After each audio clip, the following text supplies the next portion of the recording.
familia.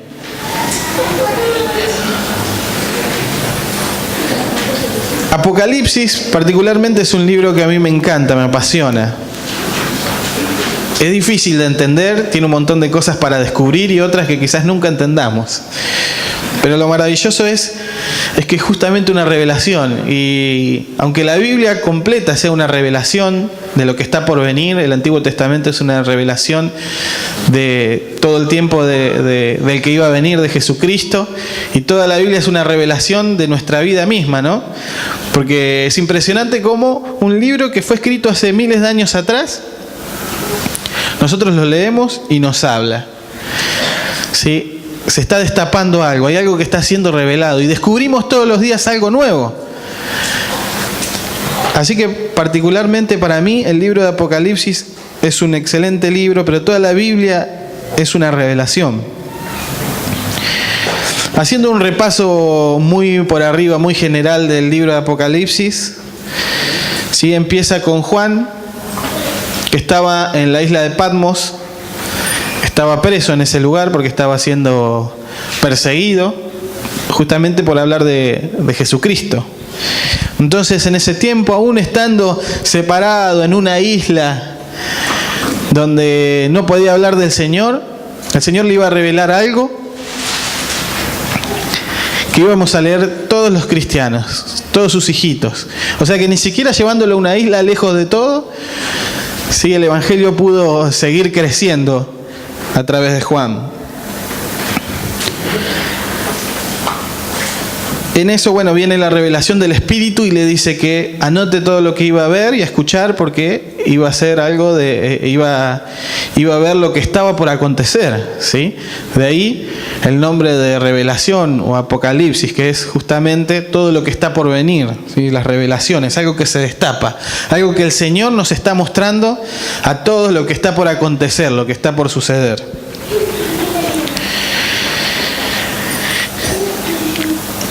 Luego vienen las 7 cartas a las iglesias, ¿sí? Que la mayoría son muy duras.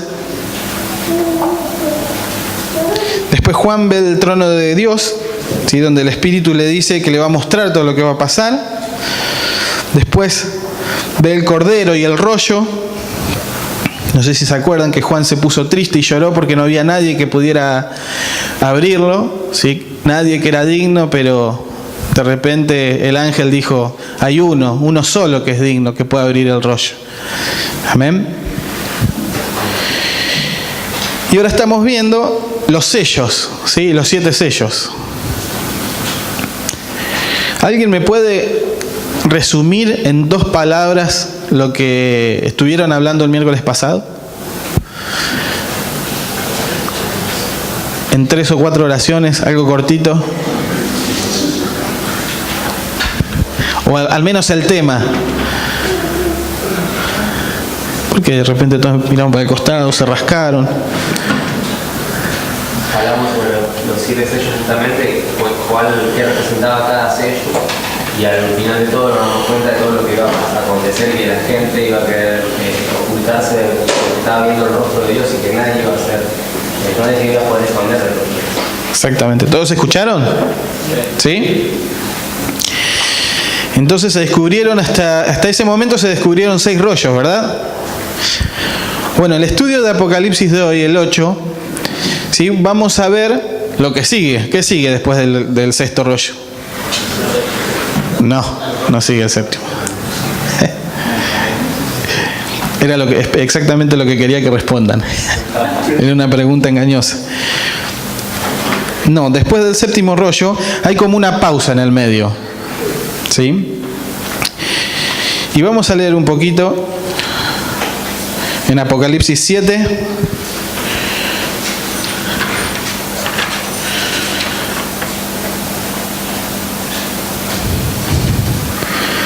Vamos a leer del 1 al 8.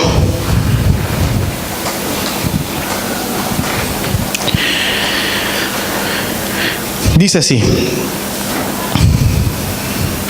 después de esto vi a 4 ángeles en pie sobre los 4 ángulos de la tierra, que detenían los 4 vientos de la tierra, para que no soplase vientos alguno sobre la tierra, ni sobre el mar, ni sobre ningún árbol. Vi también a otro ángel que subía de donde sale el sol y tenía el sello de Dios vivo. Y clamó a gran voz a los 4 ángeles a quienes se les había dado el poder de hacer daño a la tierra y al mar, diciendo: no hagáis daño a la tierra, ni al mar, ni a los árboles, hasta que hayamos sellado en sus frentes a los siervos de nuestro Dios. Y oí el número de los sellados, 144.000 sellados de todas las tribus de los hijos de Israel. De la tribu de Judá, 12.000 sellados. De la tribu de Rubén, 12.000 sellados. De la tribu de Gad, 12.000 sellados. De la tribu de Aser, 12.000 sellados. De la tribu de Neftalí, 12.000 sellados. De la tribu de Manasés, 12.000 sellados. De la tribu de Simeón, 12.000 sellados. De la tribu de Leví, 12.000 sellados. De la tribu de Isaacar, 12.000 sellados. De la tribu de Zabulón, 12.000 sellados. De la tribu de José, 12.000 sellados. De la tribu de Benjamín, 12.000 sellados. Y vamos a seguir hasta el 17. Después de esto miré, y he aquí una gran multitud, la cual nadie podía contar, de todas las naciones y tribus y pueblos y lenguas, que estaban delante del trono y en la presencia del Cordero, y vestidos de ropas blancas y con palmas en las manos, y clamaban a gran voz diciendo: la salvación pertenece a nuestro Dios, que está sentado en el trono y al Cordero. Y todos los ángeles estaban en pie alrededor del trono, y de los ancianos, y de los 4 seres vivientes, y se postraron sobre sus rostros delante del trono, y adorando a Dios diciendo: amén. La bendición y la gloria y la sabiduría y la acción de gracias y la honra y el poder y la fortaleza sean a nuestro Dios por los siglos de los siglos. Amén. Entonces uno de los ancianos habló, diciendo: estos están vestidos de ropas blancas. ¿Quiénes son? ¿Y de dónde han venido? Yo les dije: Señor, tú lo sabes. Y él me dijo: estos son los que han salido de la gran tribulación, y han lavado sus ropas, y las han emblanquecido en la sangre del Cordero. Por eso están delante del trono de Dios, y le sirven día y noche en su templo. Y el que está sentado sobre el trono extenderá su tabernáculo sobre ellos. Ya no tendrán hambre ni sed, y el sol no caerá más sobre ellos, ni calor alguno, porque el Cordero, que está en medio del trono, los pastoreará, y los guiará a fuentes de agua de vida, y Dios enjugará toda la lágrima de los ojos de ellos. Amén.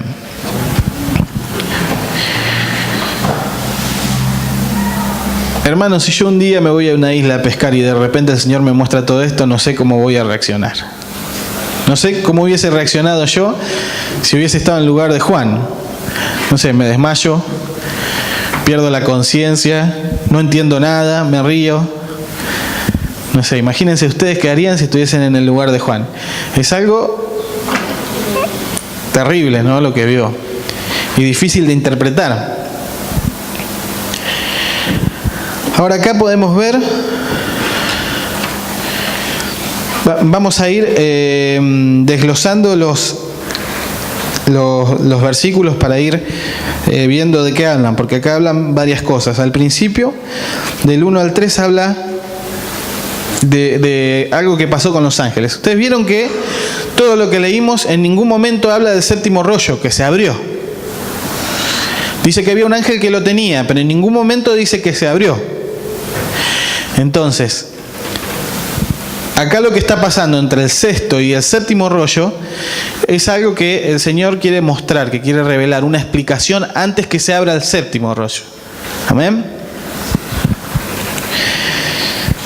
Dice: después de esto vi a 4 ángeles en pie sobre los 4 ángulos de la tierra, que detenían los 4 vientos de la tierra para que no soplase viento alguno sobre la tierra, ni sobre el mar, ni sobre ningún árbol. Vi también a otro ángel que subía de donde sale el sol y tenía el sello de Dios, del Dios vivo, y clamó a gran voz a los 4 ángeles a quienes se les había dado el poder de hacer daño a la tierra y al mar, diciendo: no hagáis daño a la tierra ni al mar ni a los árboles hasta que hayamos sellado en sus frentes a los siervos de nuestro Dios. Entonces, ¿cuál era la misión que tenían estos 4 ángeles?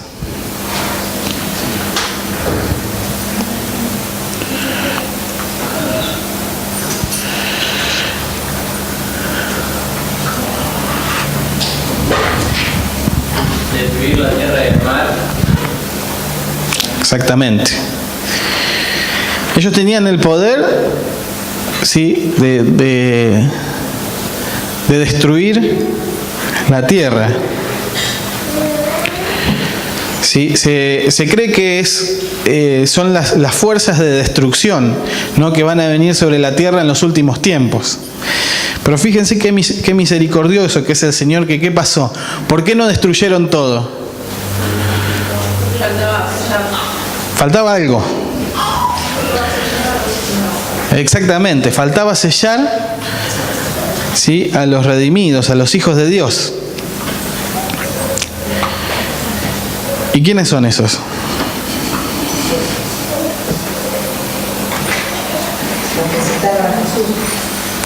¿Cómo? Amén. Amén. ¿Alguien quiere agregar algo más?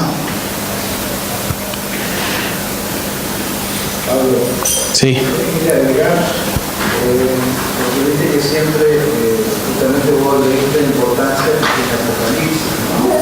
Y que cuenta, parece una historia bastante fantasiosa, que cuenta asimilarla a la realidad, ¿no? Entonces es lindo por allí ver el contexto científico, porque está sucediendo lo mismo que Isaías. Vos hablaste de la antigüedad de este libro, y Isaías es de más antigüedad todavía.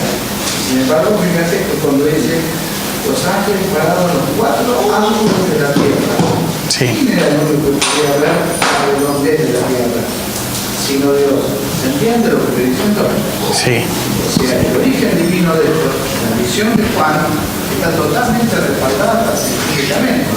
¿Se entiende? Isaías pasa lo mismo. Habla de la orden, de la creación de la tierra, con tantos miles de años como comenzaste al principio, ¿no? Sí. Eso era para que veamos el contexto, que no lo tomemos solamente como una historia novelesca, digamos, ¿no? Claro, sí. Sí, yo me hice la misma pregunta, porque cuando dice los 4 ángulos de la tierra, te da la sensación de que todavía en ese tiempo pensaban de que la tierra era cuadrada, que es lo que pensaban, ¿no? Muchos pensaban que no podían ir más allá porque llegaban a un punto y se caían. Entonces pensaban que la tierra era cuadrada. Pero en realidad yo me puse a investigar sobre el tema y hablaba que los 4 ángulos eran como los 4 puntos cardenales, ¿no? Que se refería a eso, porque de hecho si nosotros buscamos, ahora no recuerdo bien en qué parte, pero en los proverbios habla que la tierra es redonda, ¿sí? En Isaías, bueno, totalmente opuesto a lo que pensaban todos los científicos, los entendidos y los sabios, ¿sí? Y que miles de años después se descubre que la tierra era redonda, como decía la palabra de Dios.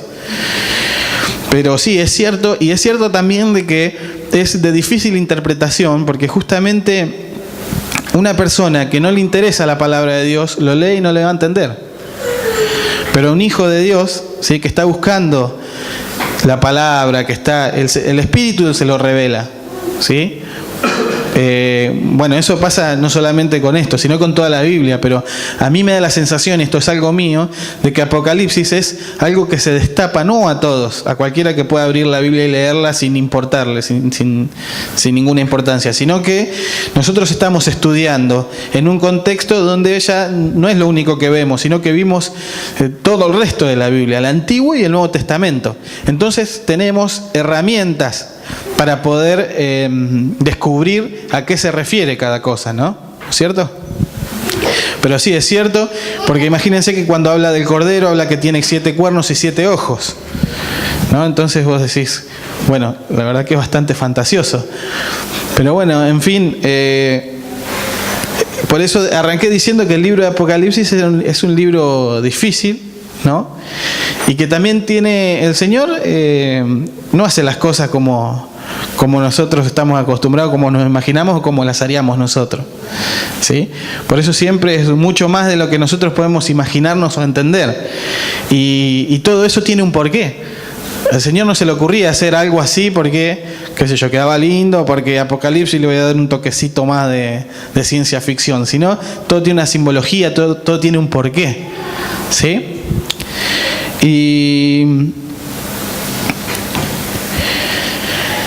Entonces, bueno, la misión de estos 4 ángeles era destruir la tierra por completo, como decía mi hermano. ¿Sí? Pero antes tenía que pasar algo. El Señor es como que detiene el curso del tiempo porque había algo que faltaba antes. ¿Sí? Tranquilamente podía haber sido todo destruido ahí, pero todavía faltaban los sellados. ¿Sí? Faltaban que sean sellados en la frente los siervos de nuestro Dios, decían los ángeles. Vamos a leer Apocalipsis 7 del 4 al 8. ¿Hay algo más que quedó pendiente o que ustedes puedan enriquecer de esta primera parte? Mucho no hay para decir, pero no sé si alguno por ahí quiere agregar algo. A mí me hace acordar que cuando habla de que salió a sembrar y que sembraron cizaña, habían preguntado, arrancamos la cizaña y que no esperen a que crezca todo. Eso. Muy bueno, es cierto. La parábola de la cizaña que habla de que crecía la cizaña en el campo donde estaban cosechando trigo. Y la cizaña tiene un fruto que es muy parecido, entonces es difícil de darse cuenta cuál es cizaña y cuál es trigo. No, uno queriendo quitar la cizaña puede sacar el trigo, refiriéndose a los hijos de Dios y a los hijos del maligno, ¿no? A los que no son hijos de Dios. Entonces le decía, Señor, ¿qué hacemos? ¿Quitamos la cizaña? Y el señor del campo decía, no la quiten, no sea que queriendo quitar la cizaña quiten también el trigo. ¿No? Esperen que llegue el tiempo de la siega, que los ángeles van a venir, decía, y van a cortar la cizaña y la van a echar al fuego. Muy bueno, muy buen aporte. Vamos a leer a partir del 4. Y oí el número de los sellados, 144.000 sellados de todas las tribus de los hijos de Israel. De la tribu de Judá, 12.000 sellados, de la tribu de Rubén, 12.000 sellados, de la tribu de Gad, 12.000 sellados, de la tribu de Aser, 12.000 sellados, de la tribu de Neftalí, 12.000 sellados, de la tribu de Manasés, 12.000 sellados, de la tribu de Simeón, 12.000 sellados, de la tribu de Leví, 12.000 sellados, de la tribu de Isaacar, 12.000 sellados, de la tribu de Zabulón, 12.000 sellados, de la tribu de José, 12.000 sellados, y de la tribu de Benjamín, 12.000 sellados. Ahí Juan oyó, el número de los sellados, ¿no? Porque contar no los contó. Eran 144.000. ¿Y qué creen? ¿A quién cree que se refiere cuando habla de los 144.000?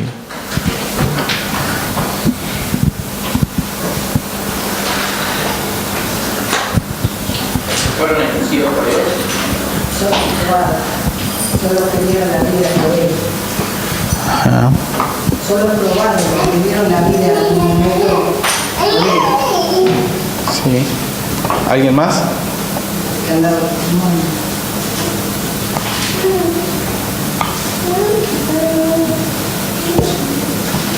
¿Alguien que tenga esas Biblias que tienen el comentario abajo que ya saben la respuesta? no quiero la causa de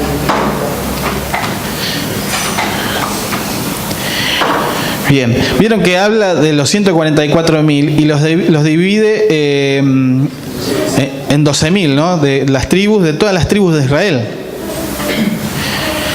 Entonces, de eso mismo, ¿qué podemos sacar? ¿De quién se refiere? ¿De quién está hablando?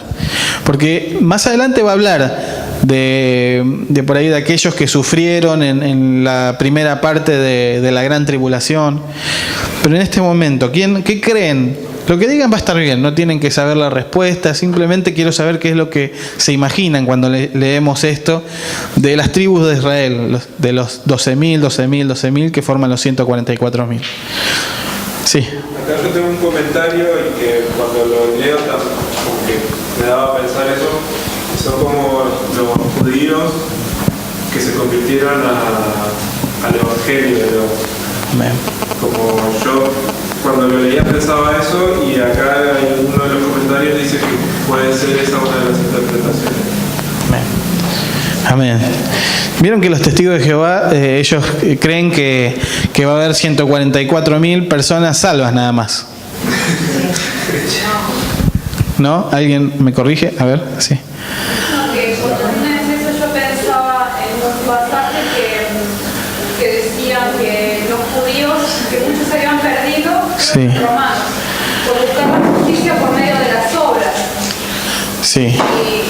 O sea que posiblemente muchos judíos que no hayan estado en la época de Cristo, digamos que hayan muerto antes, por haber buscado la justicia por la fe en ese Mesías que ellos encontraban en la palabra también, digamos, ellos quizás no creyeron en Jesús porque no había llegado como hombre, pero sí creyeron en el Mesías y en lo mismo. Muy interesante. Sí, Romy. Una pequeña corrección. 144.000 serían los que van a gobernar El cielo. los testigos de Jehová. Sí, tenés razón. Son los que van a gobernar al resto de la humanidad. Claro, sí, tenés razón, es cierto. Es cierto. Pero bueno, en realidad no hay... en la mayoría de todo el libro de Apocalipsis hay interpretaciones. ¿No es cierto? ¿Por qué? Porque la Biblia en algunos lugares del libro de Apocalipsis explica a qué se refiere. ¿Sí? Entonces, una de las interpretaciones es la que dijo Martín, que es que como está nombrando a todas las tribus, ¿sí? Falta la tribu de Dan, no sé si se dieron cuenta, pero lo que también se supone es que la tribu de Dan no estaba porque fue la que llevó la idolatría al pueblo, digamos, de Dios, la que introdujo la idolatría. Pero lo que se supone es que son los judíos, justamente, que van a ser quitadas sus vendas y que ellos van a ser los que van a evangelizar el mundo. Ustedes imagínense un judío evangelizando, con la remerita de vida en Jesús, soy judío. Para mí es re loco, no sé si ustedes se dan cuenta de lo que me estoy dando cuenta yo. Es como, bueno, la religión judía directamente rechaza la idea de que Jesucristo sea el Hijo de Dios. ¿No? Es como, no sé, como otra religión, pero en realidad son los protegidos de Dios. Aunque ellos todavía no crean en Jesús, ellos son los protegidos de Dios, los que se van a salvar del juicio. ¿Sí? Entonces, esa es una de las interpretaciones. Como está nombrando tribu por tribu, que se refiere al pueblo judío, ¿no? Que el Señor va... bueno, que ellos van a ser los grandes evangelizadores. Cuando ellos vean, cuando ellos reconozcan a Jesucristo, van a ser los que van a evangelizar. Y después hay otra interpretación que habla del 144.000 como toda la creación de Dios. ¿Sí? Por ahí buscando en internet, y esto lo voy a mencionar, pero con pinzas, encontré una interpretación que puede ser, es una interpretación más, que dice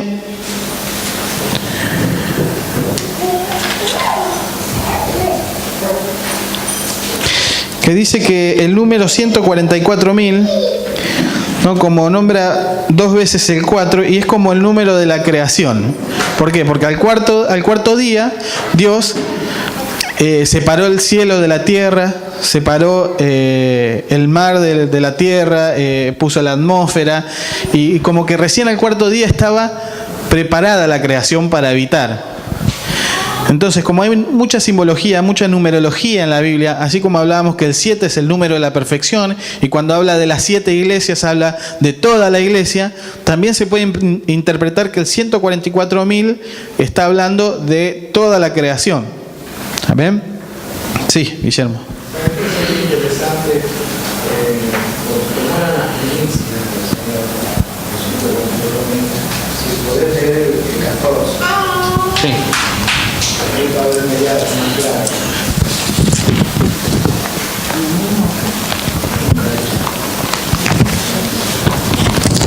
¿Lo tenés ahí? ¿Querés leerlo? Cuando habla del cántico de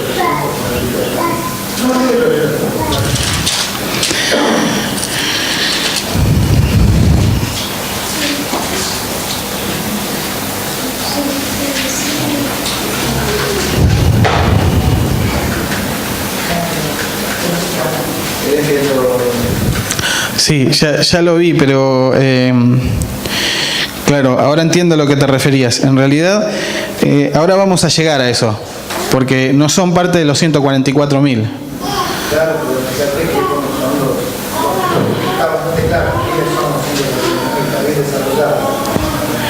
La que derrotó. Sí. Pero lean, Léelo, sí. después miré, y he aquí el Cordero estaba en pie sobre el monte de Sion, y con él 144.000 que tenían el nombre de él y de su padre escrito en la frente. Eso también hace una referencia a Ezequiel y en Apocalipsis 7:3. Y oí una voz del cielo como estruendo de muchas aguas y como sonido de un gran trueno.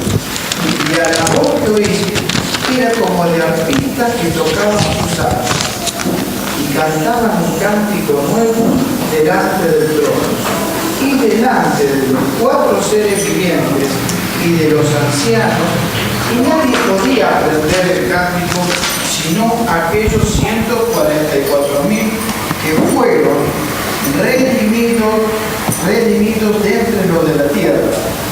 Estos son los que no se contaminaron con mujeres, pues son vírgenes. Estos son los que siguen al Cordero por donde quiera que vayan. Estos fueron redimidos de entre los hombres como primicias para Dios y para el Cordero.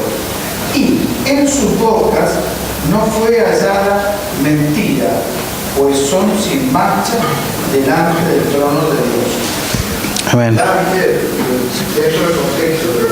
Claro, pero bueno, fíjense que según el punto de vista donde lo miremos se puede interpretar como que son, que es todo el pueblo de Dios, todas las personas cristianas, digamos, que aceptaron a Cristo, y también se puede interpretar como que son los judíos, porque dice, son las primicias.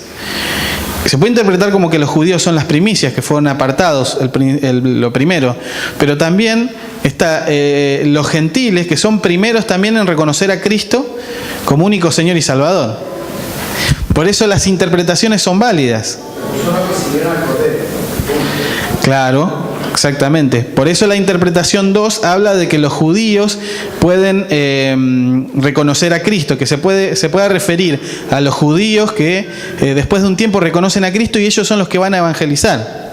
Amén. ¿Alguna pregunta, algo para agregar?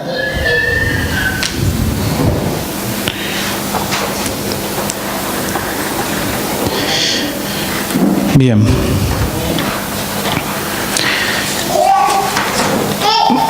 Vamos a leer del 9 al 12.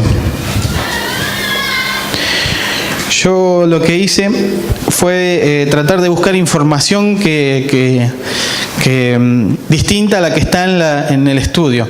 No distinta, sino enriquecer un poco más lo que dice el estudio. ¿Sí? O sea, por eso no vale la pena que nombremos lo que dice el estudio, porque después lo van a ver en los grupos. De paso aprovecho que si hay alguno que si no está yendo a los grupos que se pueda acercar, porque se enriquece mucho más, pueden entender, comprender y crecer y echar raíces con lo que estamos aprendiendo.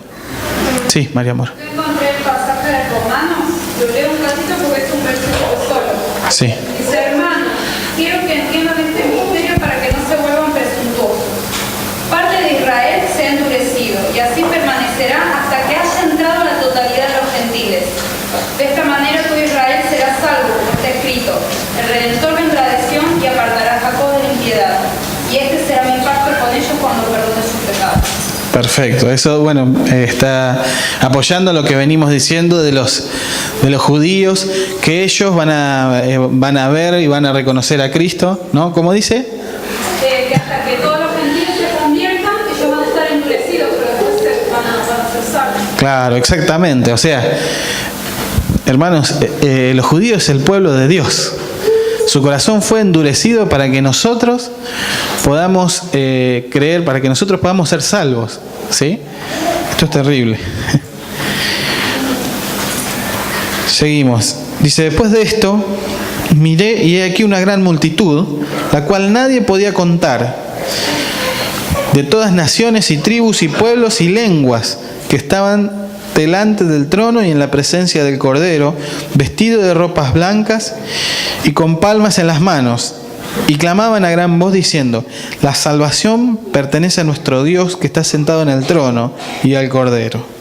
Y todos los ángeles estaban en pie alrededor del trono y de los ancianos y de los 4 seres vivientes, y se postraron sobre su rostro delante del trono y adoraron a Dios diciendo: amén, la bendición y la gloria y la sabiduría y la acción de gracia y la honra y el poder y la fortaleza sean a nuestro Dios por los siglos de los siglos.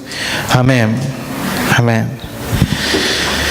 Bueno, acá podemos ver que hay un segundo grupo de personas, ¿no? ¿Y quiénes se imaginan que a quién se puede estar refiriendo? A ellos se refiere, en el versículo que leímos el miércoles pasado, habla de a los que les fueron dadas las ropas blancas. Ah, bueno, ¿los podés buscar? Para que me fijo.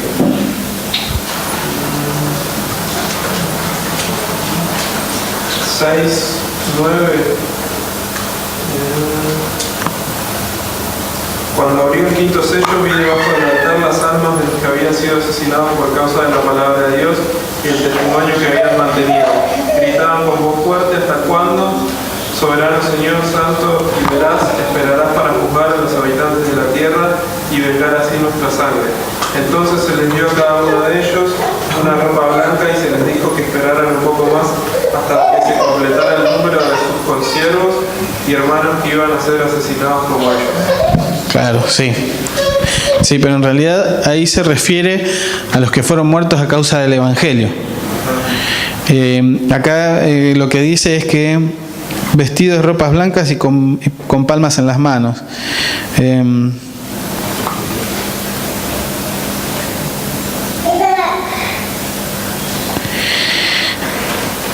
realidad acá se refiere... imagínense que está pasando esto, está sucediendo esto, ¿no? Lo que vos leíste fue antes de que se abra el sexto rollo, o sea, antes, ¿sí? Ahora lo que está pasando es, se estaba por abrir el séptimo rollo y como que salió un ángel diciendo: no, pará, que se va a armar acá y todavía falta que sellemos a los servidores del rey, ¿no? Entonces, por un lado estaban los 144.000. Y por el otro lado, que fue en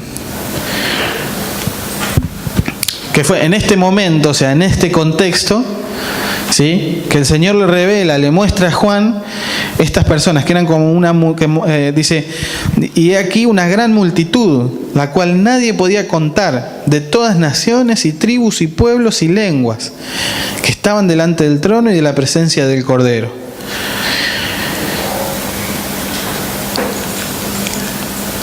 ¿Alguien se imagina o tiene algún comentario en la Biblia?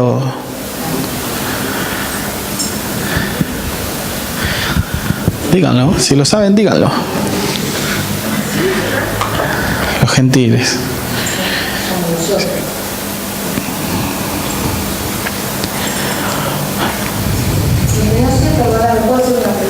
Sí. Puede que yo sepa, aviso. El tema del sellado, ¿en qué consiste? ¿O no está en algún lado de qué se trata? Sí. ¿Cómo fue? ¿A qué se refiere cuando habla de sellos? ¿Es una marca? Sí, en realidad los rollos antes cuando... Sí, pero las personas, porque acá habla de seres. Vos decís de las personas que tenían un sello en la frente. Claro, eso. Porque son dos sellos distintos. Está el sello que sella la carta, que no lo podría abrir nadie que no sea Jesucristo, que es... Yo me refiero al otro, que los seres que iban a ser sellados acá. Claro, un sello es como una marca. Por eso. Sí. Eso que ¿Qué era el sello? Pregunta de ellos. ¿Cómo los quieren sellar? Ahí en el 14 dice el nombre del Padre.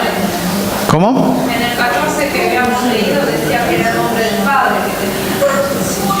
Claro, que el que había leído Guillermo, que decía que tenía el sello. Sí, pero todavía no termino de comprender la pregunta, perdonen, pero a esta hora. Sí. Que ponían, porque dice que se sellaban en las frescos. Sí. Acuérdense que había otro que tenía el sello de revista también. Claro, sí, por supuesto. Pero, sí, Romy. No, porque yo recién decía con Mari que como cuando la muerte estaba por pasar por el pueblo de Israel, hicieron la marca con la sangre del cordero sobre la puerta, porque hasta acá todavía la tierra no fue juzgada y está por ser juzgada. Sí. Si quizás no tienen esa marca en la frente, mueren, digo yo. A precisión.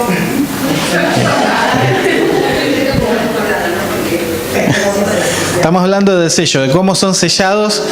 Sí. Cuando dice que el Espíritu es el sello de las arras, Ajá. el vuelo también podrá ser algo de eso, que es el sello que nosotros tenemos, que es lo que como que garantiza que somos hijos. Sí, yo me imagino, ¿no?, que es como preguntar qué comida va a haber, sin desprestigiar la pregunta de Lidia, obviamente, pero es preguntar algo que, o al menos yo no lo sé, de que cómo se va a sellar a las personas. Puede ser un sello espiritual, ¿sí?, porque, o puede ser un sello, como el sello que conocemos todos. Exactamente, sí. Se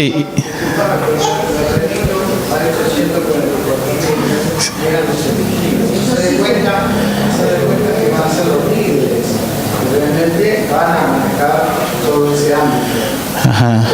Porque ellos cantaban cantos que a nadie entendía. Que solamente ellos podían. Los que estaban realmente sin mancha, sin mentira, eran puros, no se habían contaminado con nada. Sí. Eran realmente los líderes.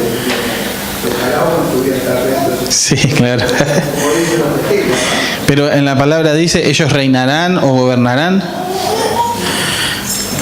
Sí, pero como un nivel especial. Te lo vuelvo a leer. No, sí, lo separa evidentemente, porque habla de los 144.000 por un lado, con unas características. Sin mancha delante del trono de Dios. Ajá. Inmaculado. Claro, sí, Claro, bueno, sí. estamos hablando de los corderos. Sí, Más adelante dice, viste, que son aquellos hombres que están saliendo de la gran tribulación, han lavado y blanqueado sus túnicas en la sangre del cordero. claro, exactamente. Después lo explica esto, ¿sí?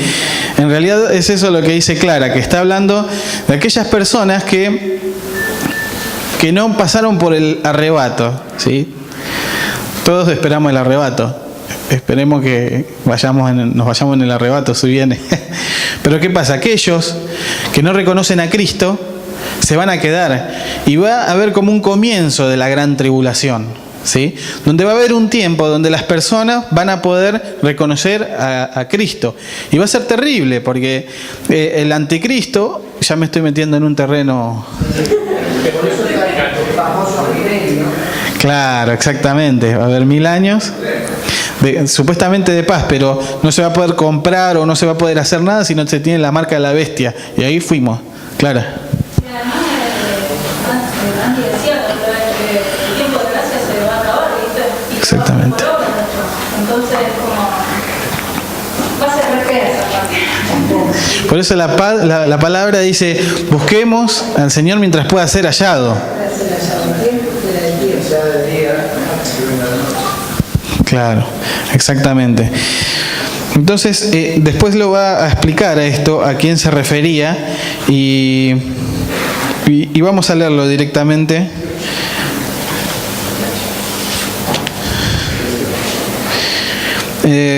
A partir del versículo 13 dice, entonces, uno de los ancianos habló diciéndome, estos que están vestidos de ropas blancas, ¿quiénes son y de dónde han venido? ¿Sí? Acá está haciendo una distinción, los está o sea, separando de todo lo que habíamos hablado antes, ¿sí? Por eso podemos deducir de acá que no eran los de ropas blancas que había leído Tino, ¿no?, anteriormente. Yo le dije, Señor, tú lo sabes. O sea, ni siquiera Juan los había reconocido. Dice, estos son los que han salido de la gran tribulación. ¿sí? Y han lavado sus ropas y las han emblanquecido en la sangre del Cordero. Por esto están delante del trono de Dios y le sirven día y noche en su templo. Y el que está sentado sobre el trono extenderá su tabernáculo sobre ellos. Ya no tendrán hambre ni sed, y el sol no caerá más sobre ellos, ni calor alguno, porque el Cordero que está en medio del trono los pastoreará y les guiará a fuentes de agua viva, y Dios enjugará toda lágrima de los ojos de ellos. Amén. Bien, acá les voy a leer, o sea, tengo una información que obviamente yo no la podría haber sabido, pero buscando información encontré algo muy interesante, ¿no? Habla que son creyentes posteriores al rapto y que no son parte de la iglesia. Esto también es una información que es para tomar con pinzas, ¿no? Pero que no son parte de la iglesia misma de ahora, ¿no? Que por ejemplo, que reconocemos a Cristo, que predicamos el Evangelio y que va a formar parte del rapto. Ellos han sido víctimas de la destrucción de la tierra durante los juicios de los sellos y han pagado el precio último por su recién encontrada fe. ¿Sí? Claro, muchos van a buscar pruebas. No, hasta que no lo veamos con nuestros ojos, hasta que no tengamos la certeza, no vamos a creer. Desaparece la iglesia, tenía que creer. Bueno, ahora tenés que pagar el precio. ¿Sí? Así que como la iglesia, estos santos han sido removidos del lugar, el tiempo y la causa de la gran tribulación. O sea, si bien ellos pasan por un tiempo, por esos 1000 años, ¿no? Va a ser difícil, porque va a ser por obras. Van a ser perseguidos. Va a ser muy difícil, muy duro. Pero todavía no son parte del juicio final de la gran destrucción que dice que es terrible. Dice, ellos no llegaron a tiempo a la fe en Jesús para el momento del rapto, por eso es que no disfrutarán del destino y la bendición que son únicos para la iglesia. Pero lo más seguro es que al haber sido persuadidos hacia la fe, debido a la desaparición de la iglesia, serán martirizados al inicio de la semana 70, por lo cual podrán escapar de lo peor de ella. ¿Sí? ¿Cómo sabemos que estos no son parte de la iglesia?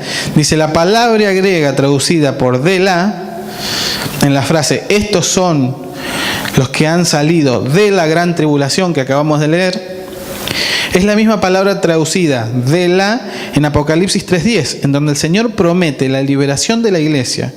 Dice, por cuanto has guardado la palabra de mi paciencia, yo también te guardaré de la hora de la prueba, que ha de venir sobre el mundo entero para probar a los que moran sobre la tierra. Según la concordancia, esta es una preposición primaria que denota origen, significa de o fuera de el lugar, el tiempo o la causa. ¿Sí? O sea, estudiando un poco más el origen del idioma en que fue escrita la Biblia, podemos sacar deducciones, ¿no? De que estos fueron como quitados de la gran tribulación, de la terrible, pero que tampoco pertenecían a la iglesia, ¿sí? Y ellos van a estar como toda la eternidad sirviendo, pero también van a tener su recompensa, porque dice que el Señor Jesús los pastoreará. Amén. Claro.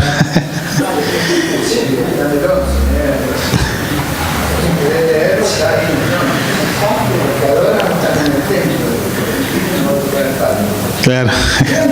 ¿En dónde? En el versículo.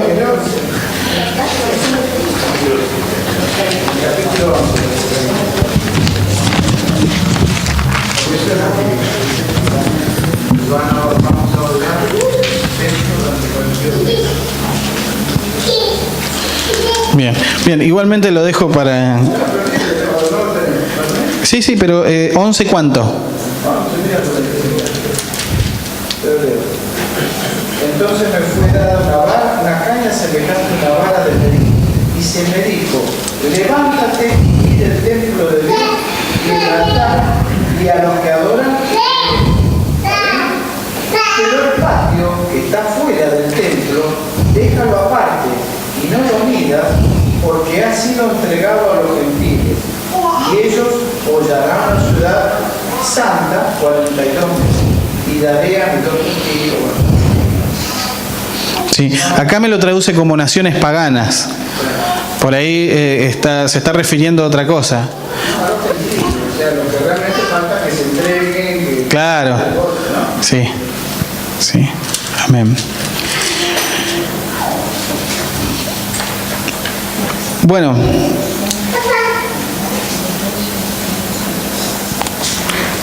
¿Se entendió hasta ahí? ¿Alguna pregunta? ¿Algo para agregar?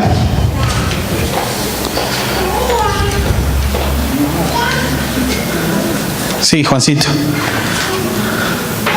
Sí. Por ahí, bueno, hay que hacer diferencia entre el libro habla de la Jerusalén de abajo, que es esta donde delante están los gentiles, que no pueden entrar en el lugar santo, y la diferencia entre la Jerusalén de arriba, lo que va a estar abierta, nunca va a estar cerrada, como está en los últimos capítulos del Apocalipsis, pero para ahí también entender un poco todo esto de los sellados, todo esto de los que de alguna manera han lavado sus ropas como están en el Cordero. Apocalipsis es como una revelación de cómo ellos llega a ser uno solo en su solo reino, como no en esta tierra donde pasan estas cosas, por ahí se desconoce todas estas cosas, sino que Apocalipsis va a llevar todo al reinado completo de Cristo y eterno, en donde para mí una de las cosas más me impacta que lo decía ahí en los últimos versículos del 7 que leímos, es que Él enjugará toda lágrima de los ojos de ellos, como que bueno, Él se va a encargar de todos sus hijos, todos sus hijos. Nada, para mí, escuchar todo lo que leímos, de los últimos versículos, habla de lo que vamos a recordar. Amén. Por eso me resulta necesario, urgente, remarcar de que nuestra es la responsabilidad de predicar el Evangelio, ¿sí? Para que haya muchas más personas que no tengan que pasar por ese tiempo, por el tiempo de la tribulación, ¿sí? Y que podamos orar por aquellas personas que no conocen al Señor, aquellas personas que quizás las vemos lejos del Señor, porque el Señor es maravilloso y Él hace la obra. Entonces, que nosotros que nos llevemos la carga de orar por las personas, de predicar el Evangelio, de mostrarle al mundo lo que el Señor hace en nuestras vidas. Amén. Vamos a orar, vamos a ponernos de pie.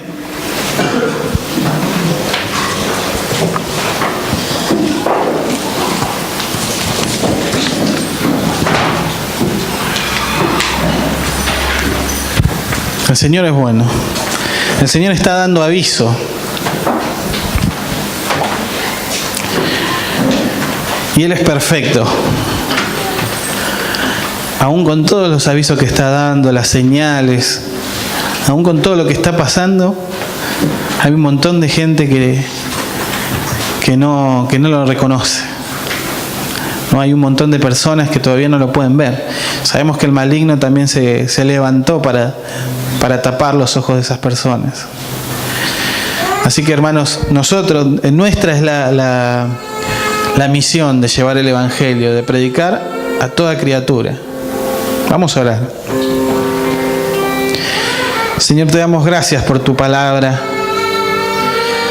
Gracias porque tu palabra añade conocimiento.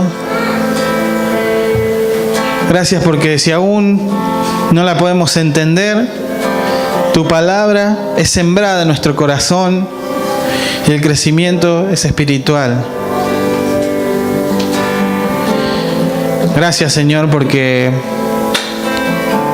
nos das la oportunidad de poder abrir nuestro corazón y recibir tu palabra. Gracias porque nos hablas a cada uno de una manera distinta.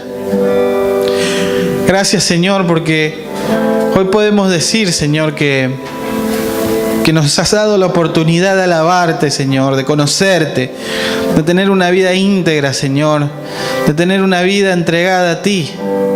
Gracias por la cruz, Señor. Gracias por tu obra maravillosa. Señor, te ruego por todas aquellas personas que aún no te han conocido. Señor, pero especialmente quiero orar por esta iglesia, Señor, por tu pueblo, por nosotros mismos, Señor. Para que la urgencia del Evangelio, de predicar el Evangelio, Señor, esté encendida cada vez más. Que nuestros corazones empiecen a arder, Señor, para predicar tu palabra. Señor, que podamos sentir tu Espíritu Santo, Señor.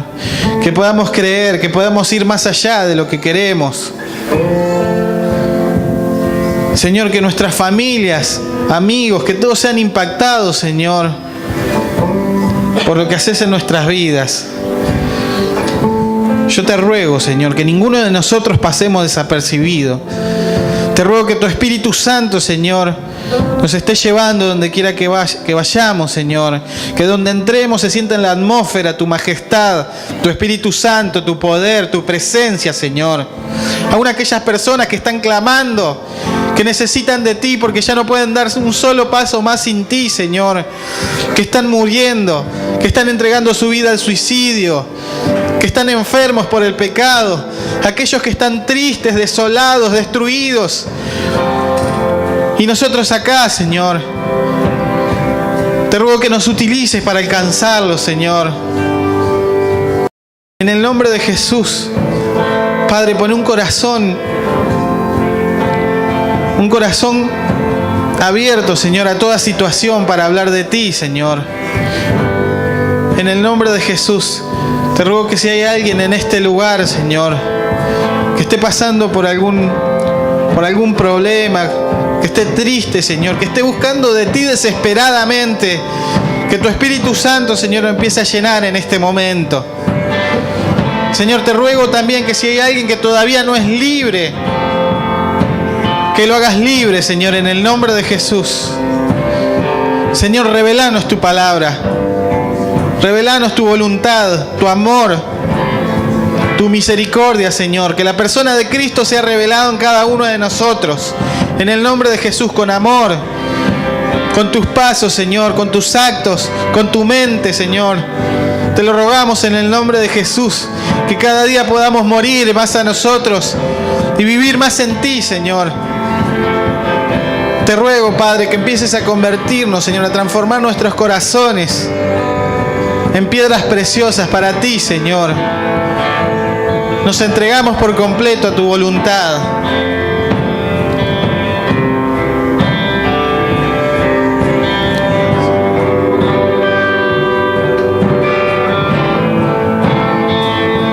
Señor,